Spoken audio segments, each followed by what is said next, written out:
पाठ पहिला, ऋतुनिर्मिती. पृथ्वीला परिभ्रमणासाठी सुमारे 24 तास लागतात. पृथ्वी स्वतःभोवती फिरताना पश्चिमेकडून पूर्वेकडे फिरते. पाठ दुसरा, सूर्य, चंद्र व पृथ्वी. चंद्राच्या गती. पृथ्वीप्रमाणे चंद्राला देखील अक्षीय व कक्षीय गती आहे. चंद्र हा स्वतःभोवती फिरताना पृथ्वीभोवती प्रदक्षिणा घालत असतो. तसेच पृथ्वी सूर्याभोवती प्रदक्षिणा घालते.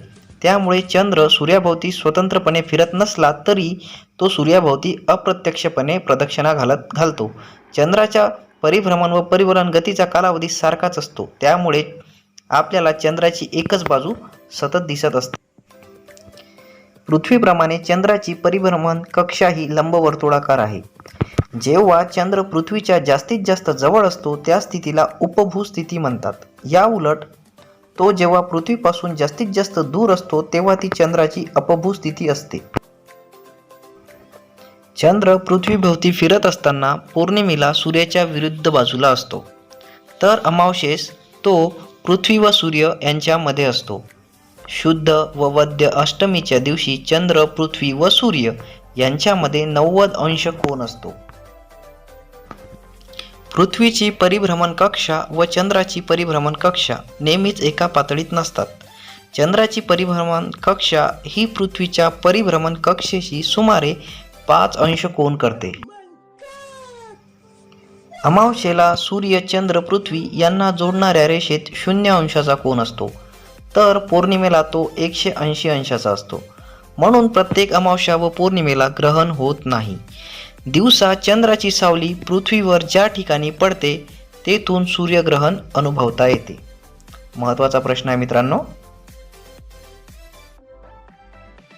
सूर्यग्रहणाची वैशिष्ट्ये. सूर्यग्रहण अमावस्येला होते पण प्रत्येक अमावस्येला होत नाही. सूर्य, चंद्र व पृथ्वी हे अनुक्रमे एका सरळ रेषेत व एका पातळीत आल्यावरच सूर्यग्रहण होते. खग्रास सूर्यग्रहणाचा जास्तीत जास्त कालावधी 7 मिनिटे 20 सेकंद आहे, म्हणजे 440 सेकंद असतो. चंद्रग्रहणाची वैशिष्ट्ये. चंद्रग्रहण पौर्णिमेला होते परंतु प्रत्येक पौर्णिमेला होत नाही. सूर्य, पृथ्वी व चंद्र अनुक्रमे एका सरळ रेषेत व एका पातळीत आल्यावरच चंद्रग्रहण होते. खग्रास चंद्रग्रहणाचा जास्तीत जास्त कालावधी 107 मिनिटे इतका असतो. पिधान हे चंद्रग्रहणामुळे घडते तर अधिक्रमण हे सूर्यामुळे होते. वास्तविक खग्रास सूर्यग्रहण हे पिधानाचाच एक प्रकार आहे. यावेळी चंद्रामुळे सूर्यबिंब झाकले जाते. पृथ्वी आणि सूर्य यांच्या रेषेत बुध किंवा शुक्र यापैकी एखादा ग्रह आला तर अधिक्रमण होते. अधिक्रमण हे एक प्रकारचे सूर्यग्रहणच असते. पाठ तिसरा, भरती ओहोटी. दर 12 तास 25 मिनिटांनी भरती ओहोटीचे चक्र पूर्ण होते. याचा थेट संबंध सूर्य, चंद्र व पृथ्वी यांच्या गुरुत्वाकर्षण बल व केंद्रोत्सारी बल यांच्याशी असतो. केंद्रोत्सारी बल गुरुत्वाकर्षण बलाच्या विरुद्ध दिशेने कार्य करत असते. केंद्रोत्सारी म्हणजे केंद्रातून बाहेर जाणारा. सूर्यापेक्षा चंद्र पृथ्वीच्या अधिक जवळ आहे. त्यामुळे पृथ्वीवर चंद्राचे गुरुत्वाकर्षण बल सूर्याच्या गुरुत्वाकर्षण बलापेक्षा जास्त परिणाम करते. पृथ्वीच्या ज्या ठिकाणी भरती किंवा ओहोटी येते त्याच्या विरुद्ध ठिकाणी त्याच वेळी अनुक्रमे भरती किंवा ओहोटी येते. ज्या वेळेस 0 अंश रेखावृत्तावर भरती असते त्याच वेळेस त्याच्या विरुद्ध बाजूला असलेल्या 180 रेखावृत्तावरही भरती असते. त्याच वेळी या रेखावृत्तांना काटकोन स्थितीत ओहोटी असते. रोजच्या रोज भरतीच्या वेळा बदलतात. त्याचप्रमाणे भरतीची कक्षा देखील कमी अधिक होत असते.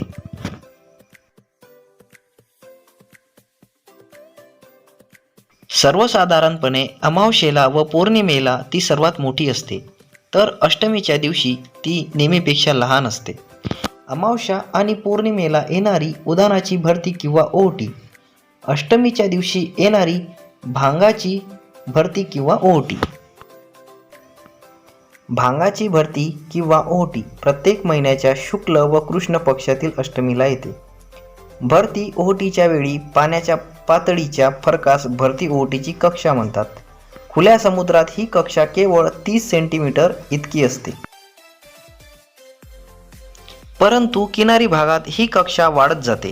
भारतीय द्वीपकल्पाच्या किनारी भागात ही कक्षा सुमारे 100 ते 150 सेंटीमीटर असू शकते. जगातील सर्वाधिक कक्षा फॅन्डीच्या उपसागरात उत्तर अमेरिकेच्या ईशान्येस आहे. ही कक्षा 1600 सेंटीमीटर असते. भारतातील सर्वात मोठी भरती ओहोटीची कक्षा पोरबंदर येथे आहे. ती सुमारे 1100 सेंटीमीटर आहे. लाटेच्या पाण्याचे वहन न होता पाण्यातील ऊर्जेचे वहन होते. भरतीच्या पाण्याबरोबर मासे खाडीत येतात. भरती ओहोटीमुळे पाण्यातील कचऱ्याचा निचरा होतो व समुद्र किनारा स्वच्छ राहतो. बंदरे गाळाने भरत नाही. भरतीच्या वेळेस जहाजे बंदरात आणता येतात. भरती ओहोटीच्या क्रियेमुळे वीज निर्माण होते. हे झाले भरती ओहोटीचे फायदे. किनारी भागात दिवसातून 24 तास साधारणतः 2 वेळा भरती ओहोटी येते. 2 भरतीच्या वेळेतील फरक सुमारे 12 तास 25 मिनिट असतो. लाटेच्या उंच भागाला शीर्ष व खोलगट भागाला द्रोणी म्हणतात. शीर्ष आणि द्रोणी यांच्यामधील उभे अंतर लाटेची उंची असते, तर 2 शीर्ष दरम्यानचे किंवा द्रोणी दरम्यानचे अंतर ही लाटेची लांबी असते. पाठ क्रमांक 4 हवेचा दाब. पृथ्वीवरील हवेच्या दाबामुळे वातावरणात वादळ, पर्जन्य यासारख्या अनेक घडामोडी होतात. हवेचा दाब पृथ्वीवर सर्वत्र सारखा नसतो. हवेचा दाब वेळोवेळी बदलत असतो. प्रदेशाची उंची, हवेचे तापमान आणि बाष्पाचे प्रमाण हे घटकही हवेच्या दाबावर परिणाम करतात. भूपृष्ठापासून जसे जसे उंच जावे तशी तशी हवा विरळ होत जाते. परिणामी हवेचा दाब उंचीनुसार कमी होतो. जेथे तापमान जास्त असते तेथे हवेचा दाब कमी असतो. तापमानामुळे हवा गरम होते, प्रसरण पावते आणि हलकी होते. जमिनीलगतची हवा आकाशाकडे वर जाते, त्यामुळे सदर प्रदेशातील हवेचा दाब कमी होतो. समशीतोष्ण कटिबंध 23°30' ते 66°30' या अक्षवृत्त दरम्यान असतात. सूर्यापासून पृथ्वीला मिळणारी उष्णता असमान आहे. विषुववृत्तापासून उत्तर ध्रुवाकडे आणि दक्षिण ध्रुवाकडे तापमानाचे वितरण असमान असते. संपूर्ण पृथ्वीचा विचार करता फक्त कर्कवृत्त ते मकरवृत्त या दरम्यान सूर्यकिरणे लंबरूप पडतात, त्यामुळे या भागात तापमान जास्त असते. जास्त दाबाचे पट्टे 25° ते 35 अक्षवृत्तादरम्यान असतात. या भागात हवा कोरडी असते, त्यामुळे या प्रदेशात पाऊस पडत नाही. परिणामी पृथ्वीवरील बहुतेक उष्ण वाळवंट याच प्रदेशात आढळतात. पृथ्वीच्या पृष्ठभागावरील हवेच्या कमी घर्षणामुळे तसेच परिवलनाच्या गतीमुळे या भागातील हवा बाहेर फेकली जाऊन तेथे कमी दाबाचा पट्टा निर्माण होतो. ते 55° ते 65° अक्षवृत्तादरम्यान असते. दोन्ही ध्रुवीय प्रदेशात वर्षभर तापमान 0° पेक्षाही कमी असते, त्यामुळे तेथील हवा थंड असते. परिणामी ध्रुवीय प्रदेशात पृथ्वी पृष्ठभागाजवळ हवेच्या जास्त दाबाचे पट्टे निर्माण होतात, ज्यांना ध्रुवीय जास्त दाबाचे पट्टे असे म्हणतात. हे पट्टे 80° ते 90° उत्तर दक्षिण या अक्षवृत्तादरम्यान दिसून येते. हवेच्या दाबाचे परिणाम: वाऱ्याची निर्मिती होते, वादळे निर्माण होतात, उंची मोजण्यासाठी उपयोग होतो, आरोह पर्जन्याची निर्मिती होते, हवेच्या दाबाचा श्वसन क्रियेवर परिणाम होतो. हवेचा दाब मिलीबार या एककात मोजला जातो. यासाठी हवा दाबमापक हे उपकरण वापरले जाते. पृथ्वीच्या गुरुत्वाकर्षण शक्तीमुळे वातावरणातील हवा पृथ्वी पृष्ठभागाकडे ओढली जाते, म्हणून समुद्र सपाटीजवळ हवेचा दाब जास्त असतो. सर्वसाधारणपणे प्रत्येक व्यक्तीच्या डोक्यावर 100 किलोग्रॅम हवेचा दाब असतो. पाठ 5 वारे. दाबाच्या पट्ट्याकडे हवेची हालचाल क्षितिज समांतर दिशेत होते. या हालचालीमुळे वाऱ्याची निर्मिती होते. हवेच्या दाबाच्या फरकातील तीव्रतेचा परिणाम वाऱ्याच्या गतीवर होतो. हवेच्या दाबातील फरक जिथे कमी असेल तिथे वारे मंद गतीने वाहतात. सर्वसाधारणपणे जागतिक पातळीत हवेच्या दाबातील फरक जेथे अधिक असेल तिथे वारे वेगाने वाहतात. वाऱ्याचा वेग किलोमीटर प्रति तास किंवा नॉट्स या परिमाणात मोजला जातो. पृथ्वीच्या परिवलनाचा परिणाम वाऱ्याच्या वाहण्याच्या दिशेवर होतो. उत्तर गोलार्धात वारे आपल्या मूळ दिशेपासून उजवीकडे वळतात, तर दक्षिण गोलार्धात मूळ दिशेच्या डावीकडे वळतात.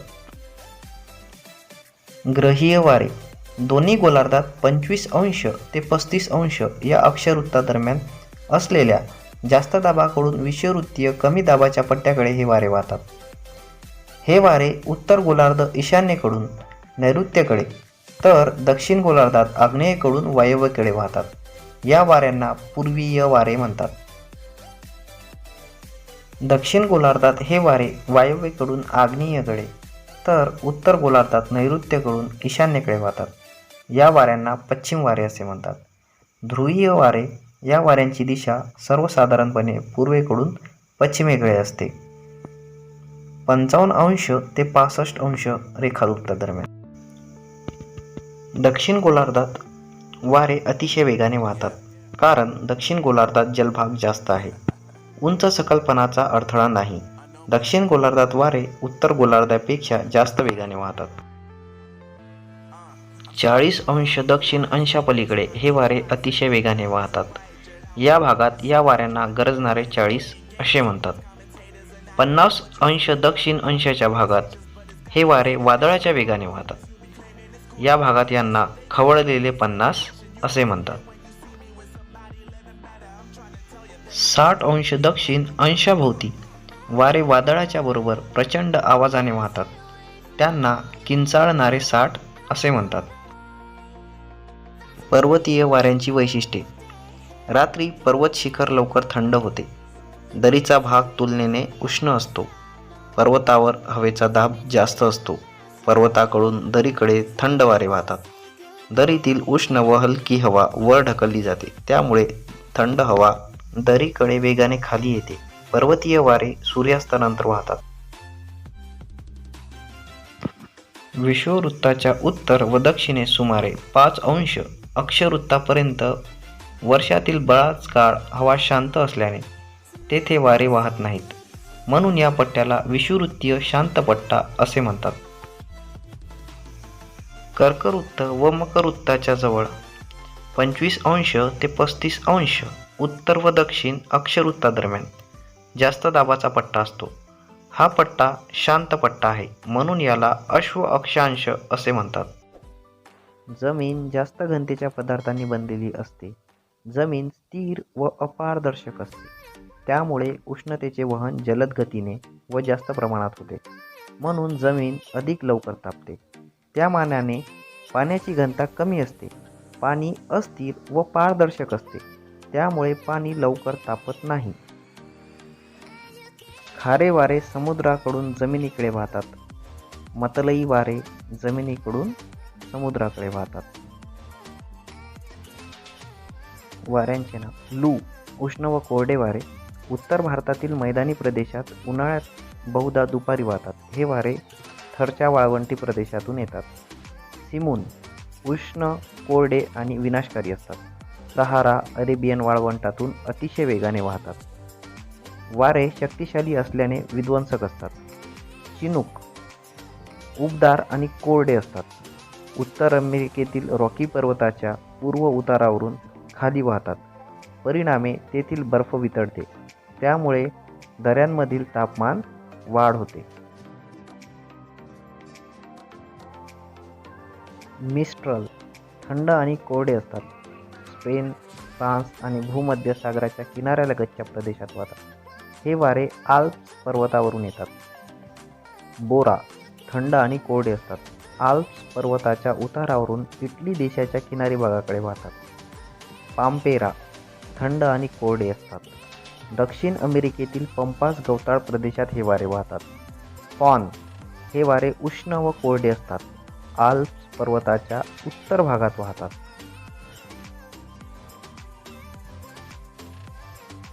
उन्हाळ्यात मोसमी वारे समुद्राकडून जमिनीकडे आणि हिवाळ्यात जमिनीकडून समुद्राकडे वाहतात. मोसमी वारे हे मोठ्या प्रमाणावरील खारे व मतलई वारे असतात. जून ते सप्टेंबर या कालावधीत नैऋत्य मोसमी वारे वाहतात. हे वारे बाष्पयुक्त असतात. ईशान्य मोसमी वारे सप्टेंबर ते डिसेंबर महिन्यात वाहतात. हे वारे कोरडे असतात. एखाद्या ठिकाणी हवेचा दाब कमी असतो व सभोवताली हवेचा दाब जास्त असतो तेव्हा आवर्त वाऱ्याची परिस्थिती निर्माण होते. जास्त हवेच्या दाबाकडून कमी हवेच्या दाबाकडे आवर्त वारे वाहत असतात.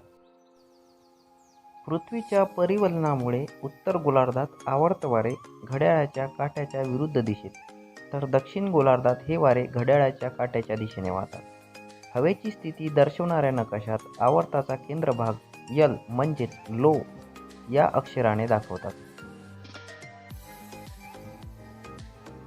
पॅसिफिक महासागराच्या पश्चिम भागात जपान, चीन, फिलिपाईन्स इत्यादी देशांच्या किनाऱ्यालगत निर्माण होणारी वादळे टायफून नावाने ओळखली जातात. ही वादळे जून ते ऑक्टोबर या महिन्यात निर्माण होतात. वेगाने वाहणारे वारे आणि मुसळधार पाऊस यामुळे ती विनाशकारी असतात. कॅरिबियन समुद्रात निर्माण होणारी चक्रीवादळे म्हणजेच हरिकेन्स होय. ही वादळे सुद्धा विनाशकारी असतात. वादळाच्या वेळी वाऱ्याचा वेग दर ताशी कमीत कमी 60 किमी असतो.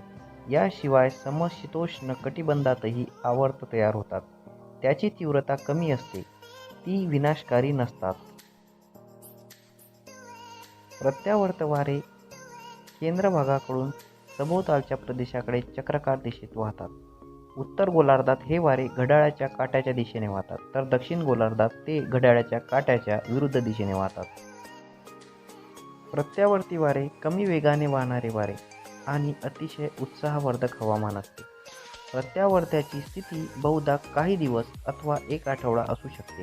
असे प्रत्यावर्त समशीतोष्ण कटिबंधात निर्माण होते. हवेची स्थिती दर्शवणाऱ्या नकाशात प्रत्यावर्ताचा केंद्रभाग एच म्हणजेच हाय या अक्षराने दाखवतात. वाऱ्याचा वेग 33 नॉट्स सुमारे 60 किमी प्रति तास किंवा त्याहून अधिक असल्यास त्या वादळाला नाव देण्यात येते. पाठ क्रमांक 6 नैसर्गिक प्रदेश. यामधला पहिला प्रदेश आहे तुंड्रा प्रदेश. बघा, सुमारे 65 ते 90 उत्तर अक्षवृत्तांच्या दरम्यान हा प्रदेश असतो. उन्हाळ्यात सरासरी 10 सेल्सिअस तापमान असते. हिवाळ्यातील तापमान सुमारे -20 ते -30 सेल्सिअस असते. सरासरी पर्जन्य 25 ते 300 मिलीमीटर एवढा पाऊस होतो आणि अतिशय थंड असे वातावरण असते. शिकार व मासेमारी येथील प्रमुख व्यवसाय. कातळ्यांचे तंबू, ट्यूपिक व इग्लू घरे, या घरामध्ये लोक येथे राहतात. स्लेज गाडीचा वापर येथे केला जातो. लोकसंख्या अतिविरळ आहे. उदाहरणार्थ एस्किमो लोक येथील रहिवासी लोक आहेत. तैगा प्रदेश. सुमारे 55 उत्तर ते 65 उत्तर अक्षवृत्तांच्या दरम्यान अलास्कापासून अटलांटिक महासागरापर्यंतचा भाग, युरेशियाचा भाग हा तैगा प्रदेशमध्ये मोडतो. हिवाळ्यातील तापमान सुमारे 15 ते 20 असते. हिवाळ्यातील तापमान 0 सेल्सिअसपेक्षा कमी असते. पर्जन्याची सरासरी सुमारे 300 ते 500 मिलीमीटर असते. येथे उन्हाळ्यात पाऊस असतो तर हिवाळ्यामध्ये हिमवृष्टी होते. लोकसंख्या कमी आहे. शिकार व लाकूड तोड मुख्य व्यवसाय आहे. येथे शेती कमी केल्या जाते.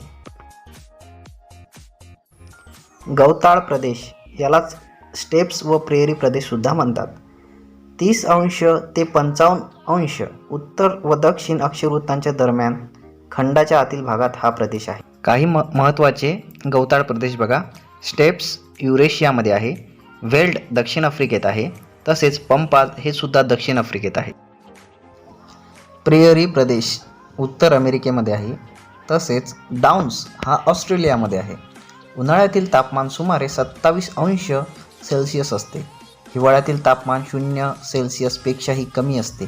सरासरी पाऊस 400 ते 600 मिलीमीटर एवढा होतो. बहुतेक पाऊस उन्हाळ्यात पडतो. हिवाळ्यात येथील गवत नष्ट होते. कातळ्यांच्या तंबूत येथील लोक राहतात. त्याला युर्ट असे म्हणतात. किर्गिज लोक आता भटकत नाहीत. व पक्क्या घरात राहतात.